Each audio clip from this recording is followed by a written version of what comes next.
kita dari kelompok 4 mata kuliah Lembaga Proses dan Politik di Indonesia. Hari ini akan berkunjung ke gedung DPRD. Kita berterima kasih kepada Partai PKS melalui Bapak Agung kita bisa berkunjung ke sana. Stay tune ya teman-teman. Bye-bye.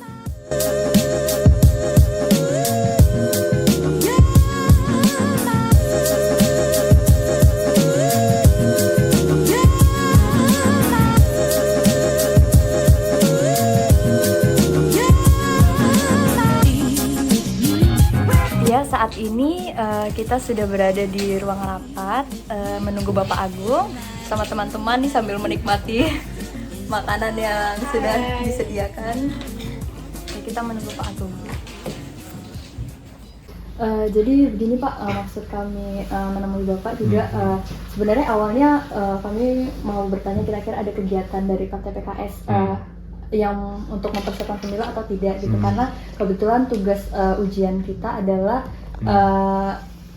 ibaratnya ikut partai politik, salah satu partai politik untuk diwawancarai yang calegnya juga, sama ikut kegiatannya Pak, entah itu kampanye atau ada persiapan lain gitu Pak. Seperti itu. Baik, terima kasih. Dari saya sejak 2004 ya, yang saya mungkin awalnya bahasa Jawa itu juga belum bisa gitu kan ya. Ya walaupun saya leluhur saya orang Jogja, orang Klaten, tapi saya besar di Jakarta, lahir di Jakarta, di Bekasi. Tapi ada satu hal yang menjadi spirit saya. Salah satu tokoh politisi di Indonesia pernah bilang ke saya, ya dia memenangkan sebuah kontestasi di sebuah daerah. Ya, dia hanya bilang bahwa setiap politisi itu harus memberikan pengaruh di mana dia tempat tinggal. Ya, mau di daerah mana gitu kan. Ya kalau dia punya pengaruh positif, pasti ada dukungan. Ya. Berterima kasih Bapak Agung dan Partai PKS bersedia untuk membantu kami menyelesaikan tugas.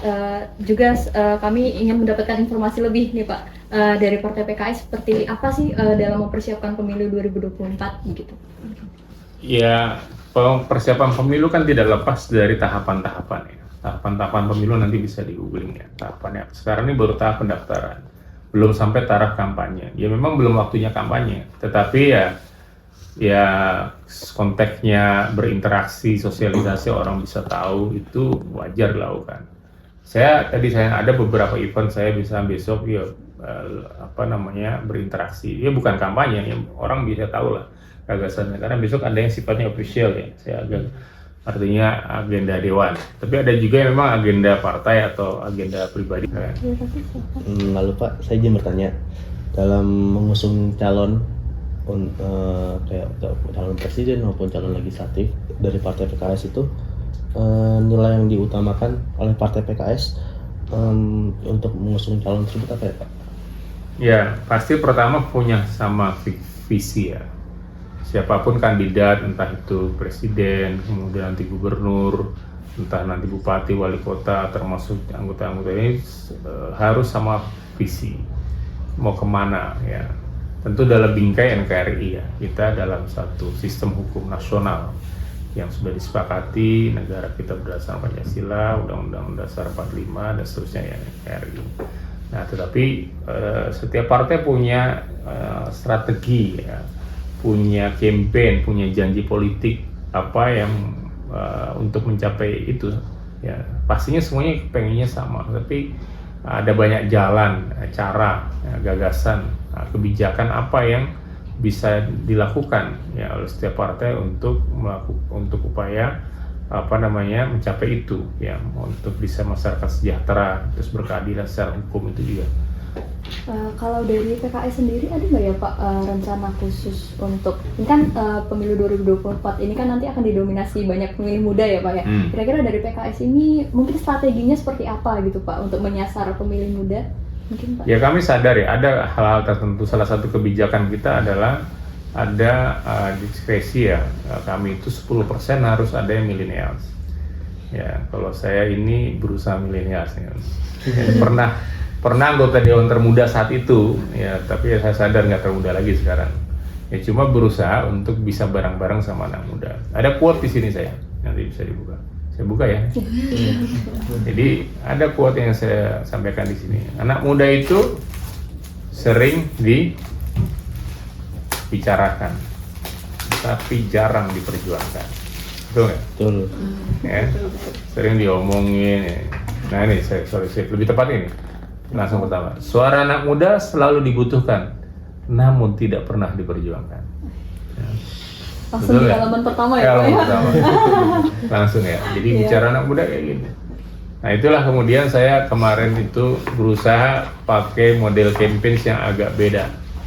Ya, biasanya kalau orang campaign di spanduk, baliho, terutama yang laki-laki pakai apa biasanya?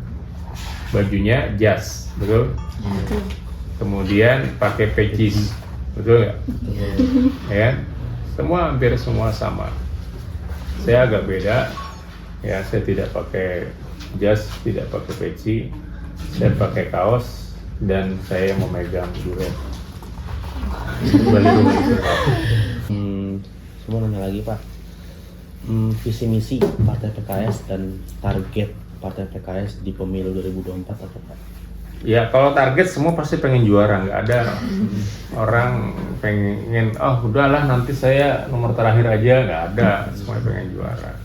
Nah visi tentu kita selaras dengan visi kebangsaan ya, ingin Indonesia ini sejahtera ya, ingin Indonesia ini berkeadilan ya.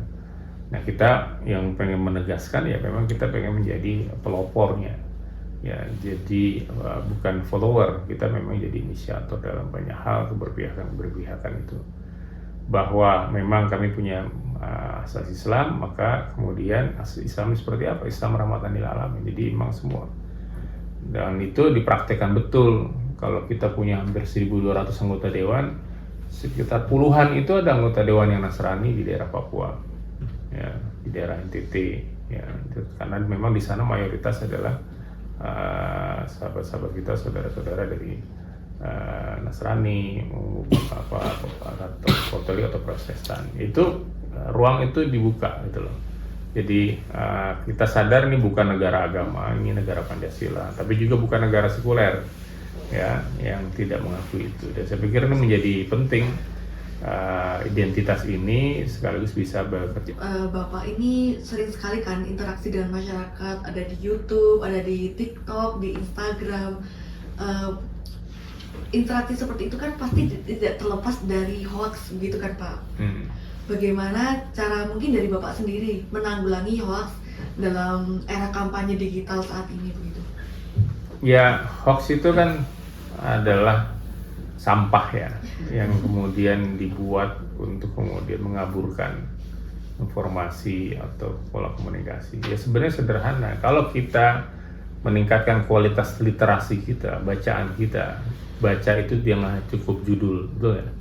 Ya kan udah kelihatan judulnya menarik nih, provokatif, udah langsung share, apalagi kalau di grup mak-mak atau apa. Nggak lihat baca isinya, nggak kepengen download betul itu linknya seperti apa, ya mudah begitu saja. Karena sekarang begitu sangat mudah. Dulu orang bisa bikin surat kabar itu harus melalui seleksi yang sangat ketat. Bikin surat kabar harus ada perizinan, siup era lama dulu, zaman terbaru. Wartawannya itu harus diseleksi. Sekarang semua bisa nulis. Entah nulisnya itu positif, entah nulisnya negatif, atau bahkan nulisnya itu hoax, bohong. Baik, terima kasih Bapak sudah mau memberikan waktunya dan berkenan kami wawancarai.